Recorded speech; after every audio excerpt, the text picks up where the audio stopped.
ఈ కథలోని బాత్రూంకి నేను ఇప్పటికీ స్టెప్ వెయ్యలేదు.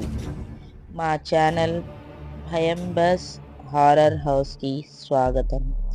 ఈరోజు మీకు చెప్పబోయే కథ ఒక ఖబీస్ దెయ్యంది. ఒక ఇన్నోసెంట్ వాడిని బాత్రూంలో ఎంత దారుణంగా చంపిందో మొత్తం వినండి. అలోన్ కాదు. రాత్రి 12 గంటలకి రవి టయర్డ్గా వచ్చి బాత్రూంలోకి వెళ్ళాడు.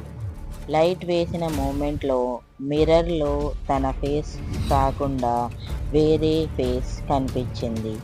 అది ఒక అమ్మాయి ఫేస్, కానీ అయినా కరిగిపోయేలా ఉంది. రవి షాక్తో వెనక్కి తిరిగాడు చూడడానికి, కానీ ఎవ్వరూ లేరు. ట్యాప్ ఓపెన్ చేస్తే వాటర్ బదులు బ్లడ్ వస్తుంది.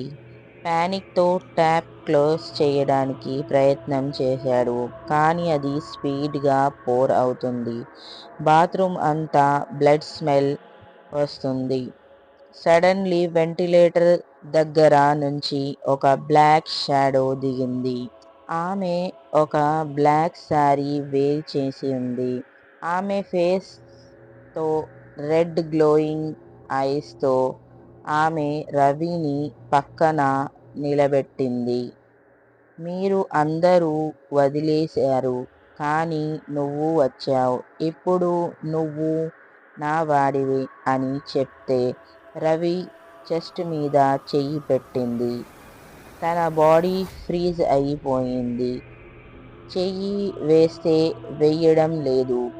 రవి కాళ్ళు చేతులు ఏం పని చెయ్యడం లేదు. నోరుతో అరవాలి అంటే వాయిస్ రాట్లేదు. ఓన్లీ ఐస్ ట్రై చేస్తున్నాయి. ఆమె ఒక సమయంలో చిన్న అమ్మాయి. ఈ సేమ్ బాత్రూంలో మొలెస్ట్ చెయ్యబడింది. చెప్పలేకపోయిన వల్ల ఆత్మగా ఇక్కడే నిలిచిపోయింది. ఎవరో ఇక్కడికి వచ్చి ఆమె పైన ఉన్న కోపాన్ని వదిలేస్తుంది. మిర్రర్లో చూస్తే రవి ఫేస్ లేదు, only blood. Camera fade out merge అవుతుంది. మీరు ఎక్కడ బాత్రూంలో అలోన్ ఉన్నప్పుడు మిర్రర్లో ఒక్కసారి మీ రిఫ్లెక్షన్ ని డౌట్తో చూడండి. అది మీ